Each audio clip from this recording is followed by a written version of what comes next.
In the bustling federal bankruptcy courtroom of downtown Austin, Texas, 38-year-old tech founder Elena Morales faces public humiliation orchestrated by her wealthy family. Her older sister, Lauren Whitaker, and parents claim Elena borrowed $1.8 million to prop up her failing cybersecurity startup. Imagine your own sister smiling at your wedding toast while secretly plotting to steal everything you've built. What if family blood turned toxic over money? In Austin's sweltering courtroom heat, that's exactly what happened to me. But what the judge asked next turned their smirks to stone. Hold on tight, darling. This one's raw. Before we dive deeper into this wild ride of betrayal and sweet justice, thank y'all for joining me here. Drop a comment with the city you're tuning in from. I'm always curious to know.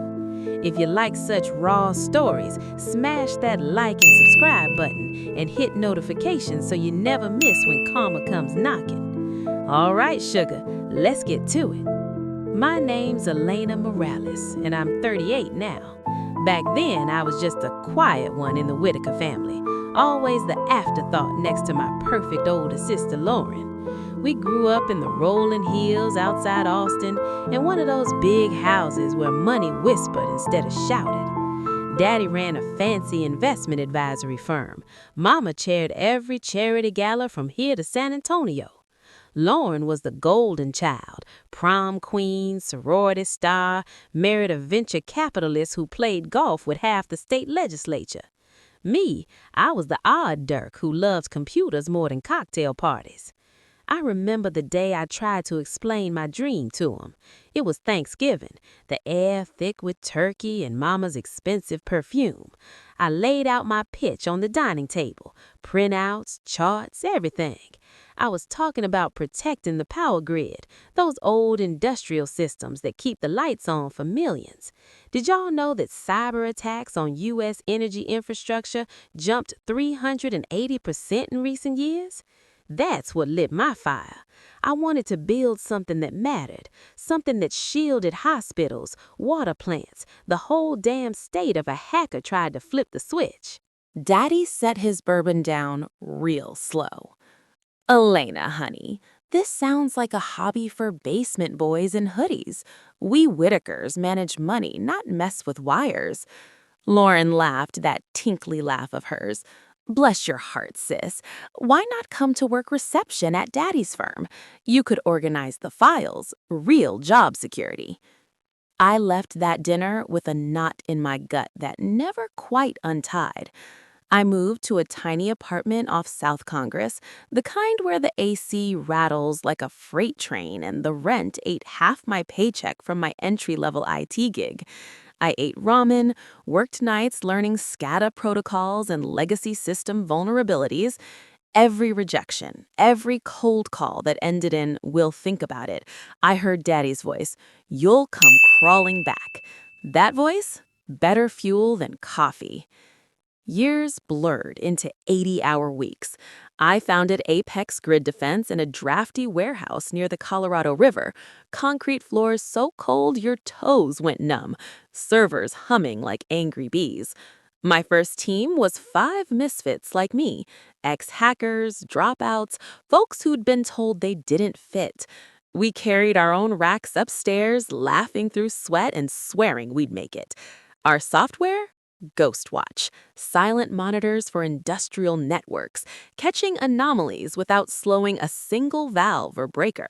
The breakthrough came slow. A small utility in West Texas got hit by ransomware.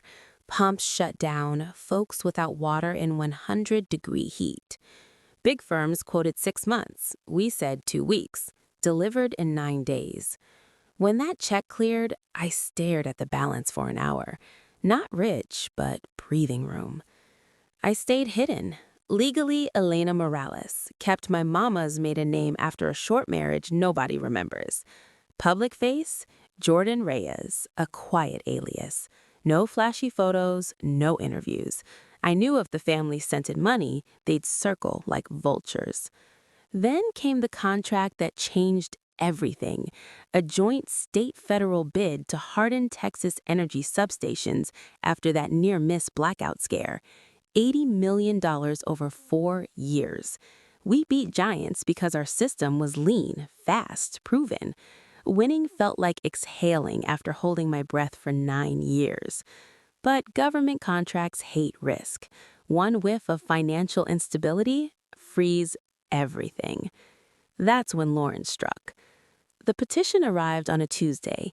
Involuntary bankruptcy, filed by my sister Lauren Whittaker, claimed I'd borrowed $1.8 million to save my failing startup, said Apex was hemorrhaging cash, missing payroll, a hobby gone wrong. They wanted the court to seize assets, appoint a trustee right before our classified phase kicked in. The loan docs? My signature, but too perfect. No pressure variants from my old wrist injury. Routing number? Fake. Checksum failed like a bad check. And the notary seal? Mama's. Expired 8 years. They didn't want debt repaid. They wanted control. Pause the contract, force a fire sale. Why? Daddy's firm had accounting issues, $1.8 million missing from clients' accounts. An SEC whisper was circling. They needed a scapegoat. Reckless daughter squanders family loan. Daddy looks like grieving dad, not embezzler. I hired Daniela Torres, shark in heels. We built our bomb. Audits proving solvency, $4 million reserves, zero debt, forensic proof of forgery, but we needed the kill shot. I set the trap, sent a fake internal memo. Due to pressure, shifting key servers to a bogus Corpus Christi site next Thursday. Verbal only, no email trail. Waited. 3 days later, Lauren's lawyer filed an emergency motion. Debtor concealing assets in Corpus Christi. Seize before relocation. They took the bait. Court day, Austin's federal building smelled of coffee and anxiety. Gallery packed, reporters, family friends, Lauren in designer black like she was mourning my corpse. Daddy stone-faced, Mama dabbing dry eyes. Their lawyers spun the tale. Poor generous sister, reckless Elena. Lauren sobbed on cue. Judge Harlan Brooks, gray hair, no nonsense, flipped the file. Paused. Counsel, this lists Apex Grid Defense as insolvent. Yet I read in the Statesman this morning about a major state contract for grid security, awarded to that very firm. Silence. Lauren's lawyer paled. Judge looked at me. Ms. Morales, is Apex currently securing Texas critical energy infrastructure? Yes, Your Honor, active $80 million contract. He stared at Lauren's table. You're asking to bankrupt a state federal contractor, suspend clearance, risk blackouts? Lauren's lawyer stammered. Judge called sidebar. Voices hissed. Lauren's lawyer sweating bullets. Daniela dropped our evidence. Forged docs, fake routing, expired seal. Mama's her commission lapsed. The Corpus Christi motion, proof of insider leak. Then the bomb. Lauren's email to our utility client impersonating trustee demanding passwords before Corpus move. Wire fraud, endangering infrastructure. The judge's face darkened. This isn't debt collection. This is sabotage. He turned to Daddy. Mr. Whittaker, your firm's under SEC scrutiny for missing funds. This loan matches the amount. Care to explain? Daddy cracked. We needed to balance the books. She wasn't using it anyway. Admission, intent to interfere with state ops for personal cover-up. Judge, petition dismissed with prejudice. Exhibits to U.S. Attorney. Criminal referral, fraud, forgery, wire fraud, conspiracy. Lauren screamed. Mama collapsed. Daddy aged 10 years in seconds. Our bribed insider, my ops manager, caught in the gallery, faced ghost white. Marshals moved. Lauren glared at me one last time. Fear, not fury. I walked out. No cheers, just quiet power. Outside, Daddy caught me. "Elena, we're family. Fix this." I looked at him. Family doesn't forge papers to destroy each other. You made your choice 9 years ago. I made mine. I left them in the hallway, broken, exposed. Back at Apex, my team waited. We toasted with cheap coffee. The grid stayed safe. I stayed free.